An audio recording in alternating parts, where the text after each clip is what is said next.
What's up, Foundation? What's up, YouTube? Man, it's me, Big Partner Cartoon 5-3. Man, I'm back again. Story time, yeah. Info time, yeah. It's a story with this because I got to give you a story because the story is going to tie into what this video is about. And, we'll just get right to it. Last week, I did a video, not a video, but I did an interview with a guy, got a channel called the Dante Show, DONTE Show, the Dante Show Network or the Dante Network Show, something like that. But anyway, I've been knowing him. He's a cool dude. Y'all go over there and check his channel out. Good dude. But anyway, he had did an interview of a guy that was locked up in the Alabama prison system. He was locked up in the Alabama prison system a long time. But the guy had did a documentary years and years ago, about 20 years ago.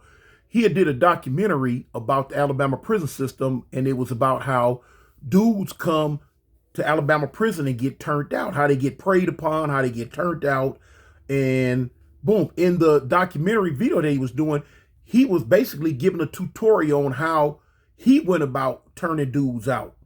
And he talked about a lot of gay stuff, a lot of stuff, this, that, and the other. But now here it is, all these years later, 20 years later, he's been on the street. He popped back up and he trying to explain to the world that he was not about what he was saying in this video, that he was just saying it because the producers asked him to say it, and he was just trying to go home, get him. He said that they told him they would give him a parole cut if he did this video, if he said this, this, and this. Boom. So anyway, Dante had got in contact with me because he know I did a lot of time in the Alabama prison system, and he wanted me to verify if this dude was lying. And I explained to him from the beginning. I say, hold up, homie. I can't verify if he lying or not because I've never been in the same prison with him that I can remember, nor have I ever talked to anyone or heard anyone talking about him doing this, that, and the other. You know what I'm saying? But so I couldn't verify it. Now, all I did when I went on the video, I just explained to Dante's audience how things work in the Alabama prison system. Now, what they make of it from that is on them. But one of the things that was brought up in this video was a war daddy. Now, a lot of people around the country, y'all not gonna know what a war daddy is.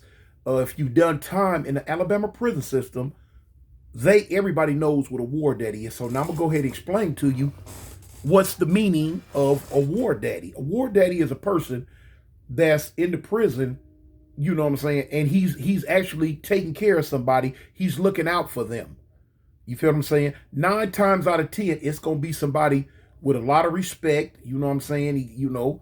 Somebody that they know is a real live bona fide head buster, or he got a lot of dudes riding with him that he can fall back on in time of need or whatever. You know what I'm saying? It's somebody that can protect you, that's gonna go to war with whoever pushes up on you. He gonna be the one that go to war with them for you. And this is something that takes place in the Alabama prison system, and it's 9 times out of 10, 9.9 times out of 10. It's gonna be a white guy that's approaching or has a black dude for his war daddy. Now, a lot of people was under the impression when I did a show that a war daddy is somebody that's always involved in homosexual activity, and no, that's a lie. It don't work like that. Now, do you got some that do get down? Yeah. And in fact, the majority get down. You know what I'm saying? The majority do that, but not all. You know what I'm saying? And the reason why I know for a fact not all get down like that is because at one time I was a war daddy. Now I'm explaining to you what went on during that little episode. But now I'm gonna go ahead and continue to explain to you, you know what I'm saying, the job of a war daddy. Like I say, this is how this works. Here it is. Let's say like You got a little white guy came into camp, came into the prison, and you know what I'm saying? He don't have no win, especially if he's in a maximum security prison. Alabama.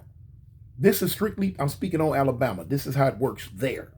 Now here it is. This little guy, he ain't got no win, period. You know what I'm saying? For every one white guy, there's 15 blacks. So, you know, it's Alabama prison system is a black ran prison system.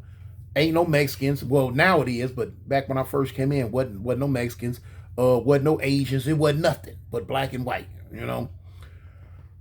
So what they would do, let's say like if they can score dope or they know how to do tattoos or they get money, they family really, really looking out for them, giving them money, and they catch a store, they can't catch store and keep it. They gonna be robbed. They can't do tattoos and be paid for them. They're gonna be made to do them or else. Or when they do tattoos and get paid, they gonna be robbed.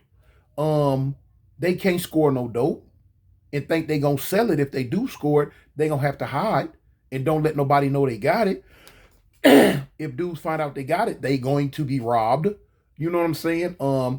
Even as far as dudes looking to them to, you know what I'm saying, assault them the other way. Y'all, you know what I'm saying? Take their manhood, put it like that. Gotta be careful with these words in YouTube, man. They done got so funny style and touchy and namby-pamby. Can't say this, can't say that. But y'all know what I'm talking about. What'll happen to them when 3-4 dudes run in the cell on them. And boom, they own the foolishness, you know? So a war daddy is somebody that will step in and protect them from all the above. Protect them from all the above. But it's an agreement given. Like, okay, look, I'm gonna keep the wolves up off of you. But you're gonna have to break me off royally. You're gonna have to pay me royally. Y'all see them big bad Boston Celtics back there, man. My boy's gonna win it all again this year. Aha! But anyway, but that's what they gonna do. They gonna let them know, hey, look, man, I'm willing to go to war for you now. I'm gonna keep them up off for you, but you got to break me off royally. And so now, look, you got to understand the type of prison system Alabama has. Nobody gets paid for anything. If you do not have people on the street that are sending you money, then you're gonna have to get it the best way you can because it's real live modern day slavery. You in there working in the fields, you in there cutting grass, working in the kitchens, you doing all type of stuff, and you're not being paid for nothing, man. So you gotta understand, man, you got a lot of dudes that come to prison, man, that don't have nothing. Don't have no family, don't have nobody looking out for them, but they got hard. So what else? What else could bodyguard, known as war daddy? And that's what a lot of dudes do, man. They catch them a little fish who got some motion going on, and they'll step in and protect them. It's not always gay. It's not always gay, man. Some dudes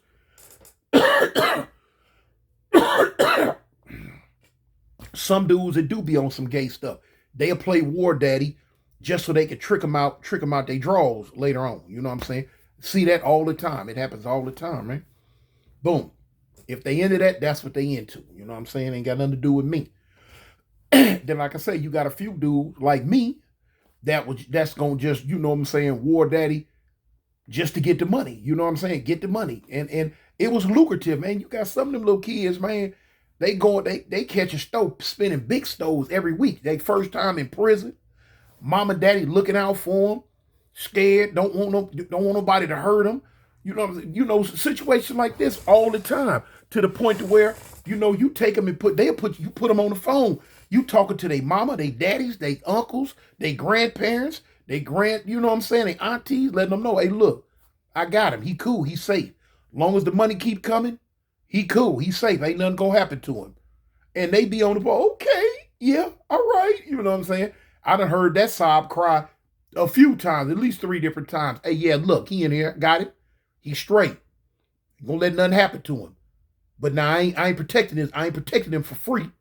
You know what I'm saying? As long as y'all keep sending that money up in here, and he catch his store, and he, you know, looking out for me, looking out for him, and everything. You know, everything cool.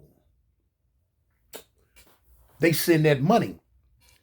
But now I had to learn the hard way not to make that mistake on the prison wall phone, knowing that everything is recorded. It's recorded. And knowing that the police listening. You can have that type of conversation on your own cell phone. Police can't get it. But don't make that type of phone call. Don't indulge in that type of talking on the wall phone. Trouble. I got caught up. So anyway, explain to y'all how I end up getting caught up. This is what happened, y'all. This is what happened. This a cold story too, y'all. This a cold story. This a cold story, man. I think once before I hinted at it, but didn't go all the way into it in detail. If I did, I can't remember. But check this out, man. Little kid was and when I say kid, it's just because they were, he was young, compared to me, young guy. But he had been running around the prison all just buck wild. Everybody knew he was scoring and he had a gang of dope. Everybody knew this, man. Everybody knew this because he was just doing stuff. And I got caught up, man. I got caught up in putting trick bag on this one, running my mouth. Hey, y'all, look, check it out. This what happened. Catch it on part 2.